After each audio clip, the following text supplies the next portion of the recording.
Welcome back to the Making Sense Conversations podcast. I'm Waceke Nduati, and I continue taking you through the Diary of a Mad African Entrepreneur. And today I want to talk about that constant feeling that I have, that many of you have. When I'm in conversations with entrepreneurs, we all have it in some sort of way. The fear of not doing enough. You see, when you have just one job, if your job is accounting, you go and do accounting. And your world is within the numbers, it's within the accounts, what needs to be collected, whatever it is. But as an entrepreneur, your job is, yes, you need to know the numbers. Your job is what is happening in marketing. Your job is what is happening in sales. Your job is what business are we getting. Your job is what are we pitching. And then you combine that with vision. Oh, vision is powerful. Vision is powerful, but it is also irritating because it never stops.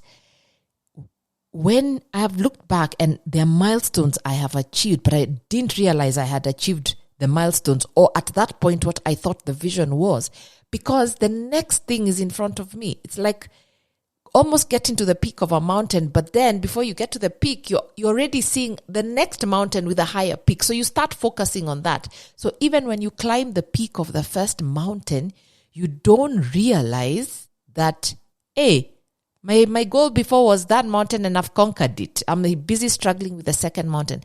And that's what entrepreneurship has. And I think when entrepreneurs were together, we are like, nobody gets it because of the sheer amount of things you are thinking about at every single moment and problems you are solving at every single moment. It doesn't mean the job is yours. You may not be the accountant, but you are still thinking about, do we have cash flow? When is the next, what our revenues look like? Are we going to be able to pay people? And all that together at the same time. And whatever is going on in the external environment that could compromise or change or shift whatever it is that you're doing for your business. So we walk around with this fear. And today morning when I was thinking about it, I was like, what's that fear? It's always there. It's an undertone. It appears in so many things. The fear of not doing enough.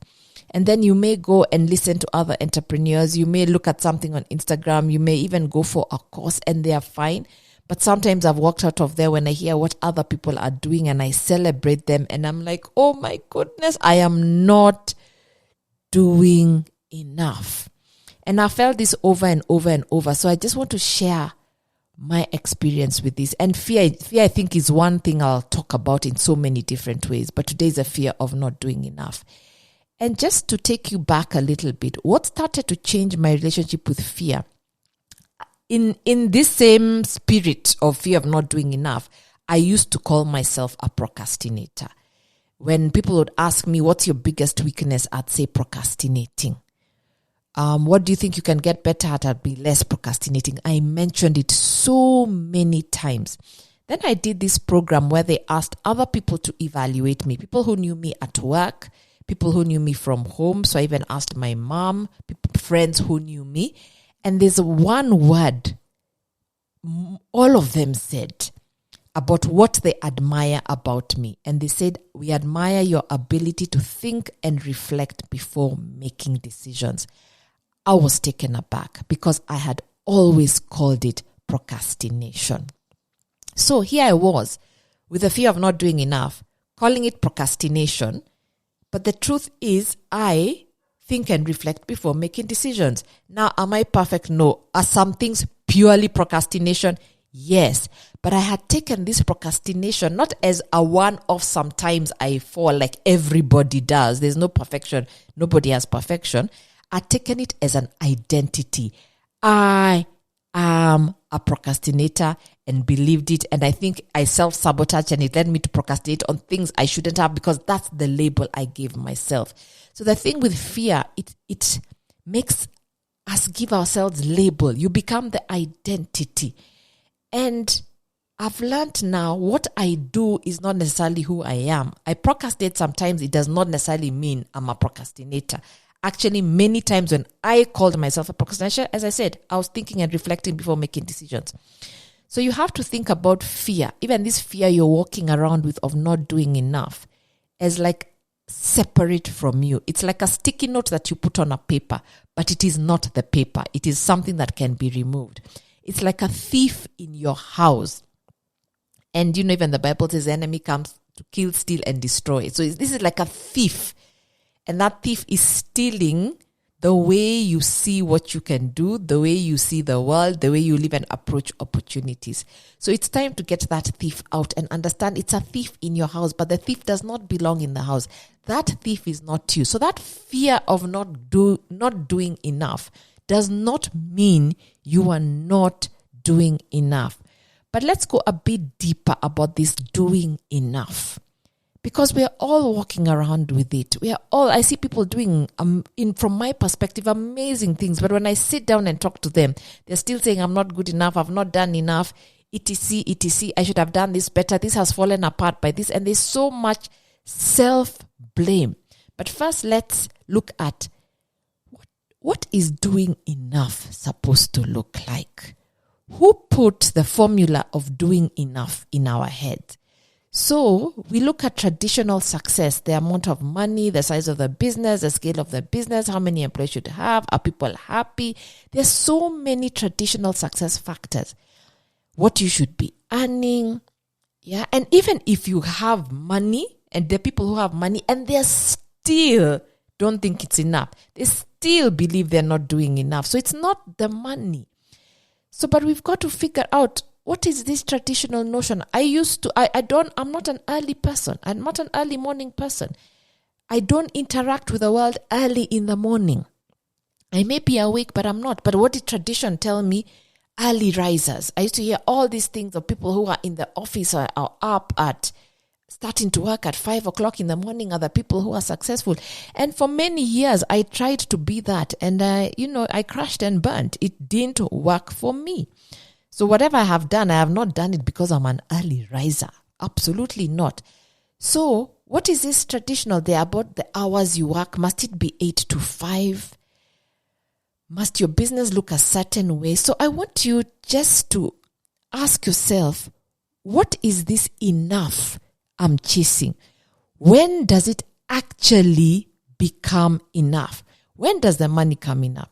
When does the lifestyle become enough? When do all these external achievements become enough? Because I believe my problem was that bar is always shifting. That standard is always moving. It never is enough. Even if you make $1 million, it's okay. There are ways you're now going to be shown how $1 million is not enough. You'll be in places where people have made more and they're talking to you like that is very small. So it's a matter of perspective. And I think for entrepreneurs, we have to start defining what is enough for you. What is your version of enough? And go beyond just defining it by tangible things like a financial number.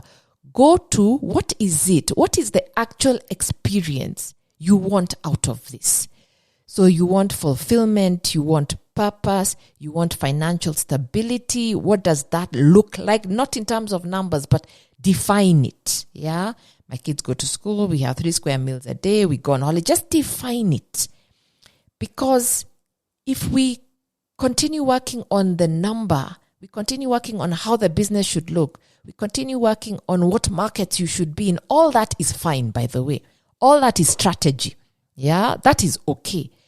But what I'm dealing with today is this constant thief we are walking arm in arm in that is making us collapse, called the fear of not doing enough. So I'm learning after 15 years to start turning this entrepreneurship journey into an experience. What is it that I'm actually after? Because I've gone through enough ups and downs, money up and down, people up and down, scale up and down, numbers up and down, success, what looks like success up and down, to now say it will always be in some sort of way up and down. That is life. I am accepting it. There's no place I just get to, and it's smooth sailing all the way. It changes in the way it's up and down, but it will be up and down. So I have accepted that. So what is actually the experience in this season I'm in that I want out of it? What is the experience in this season?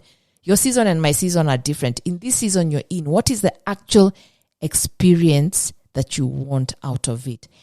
And external factors don't help sometimes. We're talking about the economy, we're talking about taxes, but I think let's stop, and that just adds on to our feeling of not doing enough. But can we stop, entrepreneurs, can we stop taking responsibility for things that are outside of our control? The economy is not, inflation is not, taxes are not. Even if somebody leaves your organization, that is a decision an independent person makes. We can't continue internalizing how everything is our fault and we should be the savior and save people out of this economy, these taxes, etc., because it's literally killing us. Yeah. So don't take responsibility for things that are outside of your control. Start taking responsibility for the experience you want out of it. Understand that this fear of not doing enough is separate from you. It is a thief in the house. Now, what would you do? Write this down. What would you do if that voice was not in your head all the time? What would you be doing? And let me start with, how would you actually define so far what you have done in your business? So remove fear of not doing enough, yeah? And sit for a moment and look at what have you done in your business. I'm going through an exercise at Centonomy where we're evaluating the impact we've had after 15 years. And I am taken aback at what we have done that I did not realize we have actually done.